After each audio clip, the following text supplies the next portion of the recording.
উনুন test of Bengal সহজে রান্না শেখার ঠিকানা।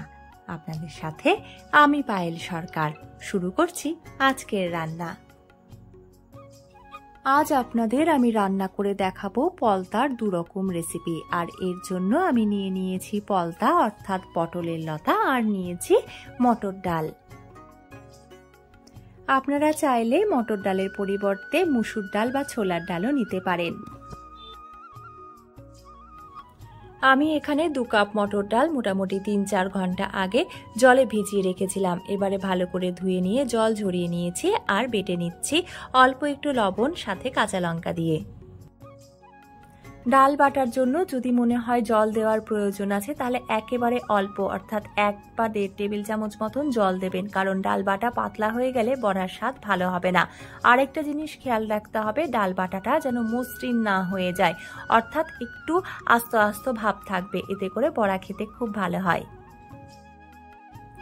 পলতা থেকে সুতোর মতো অংশটা বাদ দিয়ে পাতাটা ছাড়িয়ে নিচ্ছি, কারণ এই পাতা আর ডাল বাটা দিয়েই আজ আমাদের বড়া রান্না হবে। আর ডাল বাটার পর এখান থেকে অর্ধেক পরিমাণ ডাল আমি সরিয়ে রাখছি, কারণ আগেই বলেছি আজ আমি 2 রকমের রেসিপি আপনাদের দেখাবো। পটল এমন একটা সবজি যার খোসাটাও কিন্তু খাওয়া যায়। দেখুন পটলের লতার ক্ষেত্রেও ব্যাপারটা তাই, পটলের পাতা এবং কাণ্ড দুটোই কিন্তু রান্না করা যায়। আর আজকের ভিডিওটা দেখলে আপনারা সেটা খুব ভালো করে বুঝতে পারবেন। এবারে আমি পলতার পাতা অর্থাৎ পটলের লতার পাতা ভালো করে ধুয়ে অল্প একটু লবণ দিয়ে বেটে নিলাম, আর ওইখানে যে ডালটা রয়েছে তার সাথে মিশিয়ে নিচ্ছি। এর মধ্যে এবার আমি দিয়ে দেব পরিমাণ মতন লবণ, হলুদ, আর তার সাথে দিয়ে দেব কাঁচা লঙ্কা কুচি। এমন একটা সময় ছিল যখন মানুষ হাতের নাগালে কিন্তু ওষুধ পেত না, তখন তার ভরসা ছিল প্রাকৃতিক ভেষজ বা ঔষধি। আর সেরকমই একটা আটপৌরে অথচ গুণে সমৃদ্ধ হলো পটলের পাতা বা পলতা। আজ আপনাদের আমি পলতার যে বড়াটা বানিয়ে দেখাচ্ছি, এই বড়া ভাজাতেও খাওয়া যায়, আবার ঝোল করেও, মানে বড়া ভাজার পর ঝোল করেও খাওয়া যেতে পারে। আমি ডাল বাটার মধ্যে একটু কালো জিরে মিশিয়ে দিলাম, এতে করে স্বাদ অনেকটাই বেড়ে যাবে। পটল পাতার বড়া এবং ঝোল কিন্তু বাংলার আদি অকৃত্রিম রান্না, তাই পুরনো দিনের মানুষ যারা আছেন তাদের মুখে এই রান্নার কথা আমরা প্রায় শুনে থাকি। আমার ঠাকুমাও এই পটল পাতার বড়া খেতে খুবই পছন্দ করত। বড়া ভাজার জন্য কড়াইতে আমি রিফাইন অয়েল গরম করতে দিয়েছি এবং তেলের পরিমাণটা দেখুন এমনভাবে দিয়েছি যাতে বড়া পুরোটা ডুবে না যায় তেলে, অর্থাৎ ডুবো তেলে আমি বড়া ভাজি না, এতে করে বড়ার স্বাদ ভালো হয় না। এরকম একটা পাশ তেলে ভাজা হবে, আরেক পাশে কিন্তু তেল যাবে না।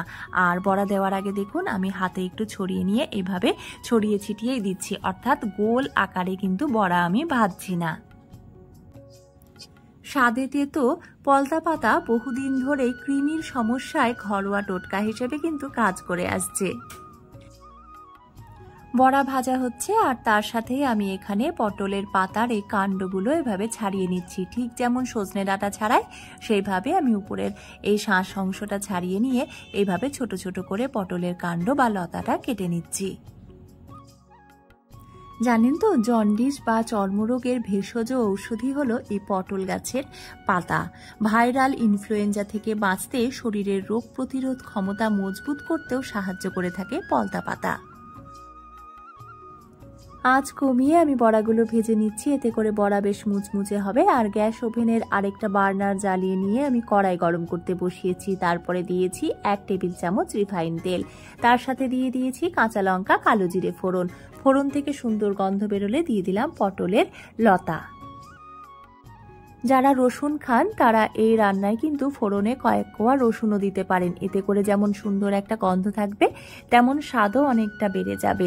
পটলের লতা হালকা হালকা ভাজা হলে আমি দিয়ে দিলাম ডাল বাটা, পরিমাণ মতন হলুদ, লবণ আর 1 চিমটি জিরে গুঁড়ো দিয়ে এই রান্নাটা আমি করছি।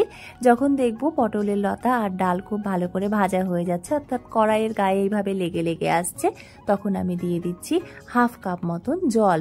জলের পরিমাণটা প্রয়োজন অনুযায়ী দেবেন। আমি যে পরিমাণ ডাল দিয়েছি তাতে করে আমার এখানে 1/2 কাপ জল দেওয়ার প্রয়োজন ছিল, তবে ডালের পরিমাণ বেশি হলে জলের পরিমাণও বাড়িয়ে নিতে হবে। বড়াগুলোর এক পাশ ভাজা হয়ে গেছে, আপনারা দেখে বুঝতেই পারছেন যে কড়াইতে কিন্তু আর একটুও তেল নেই। আর আমি এইবার ওইভাবে উল্টে পাল্টে দিচ্ছি। দেখুন কি সুন্দর মুচমুচে বড়া ভাজা হয়েছে।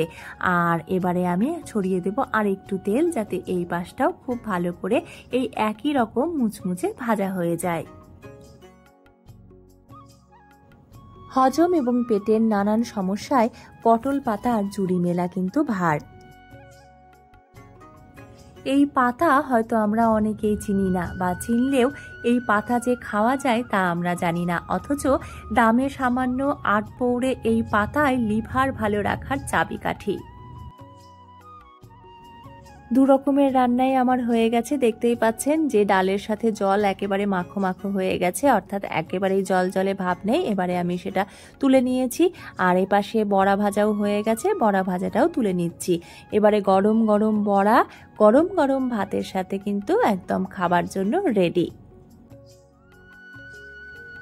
উনুন টেস্ট অফ বেঙ্গল সবসময় আপনাদের কাছে খুব সহজে বিভিন্ন ধরনের রান্না করে দেখায়, আর তার সাথে সাথে কিন্তু নির্দিষ্ট খাবারের গুণাবলীও আপনাদেরকে জানানোর চেষ্টা করে। তাই আপনারা ভালোবেসে উনুন টেস্ট অফ বেঙ্গলকে করে তুলতেই পারেন আপনার রান্নাঘরের সাথী।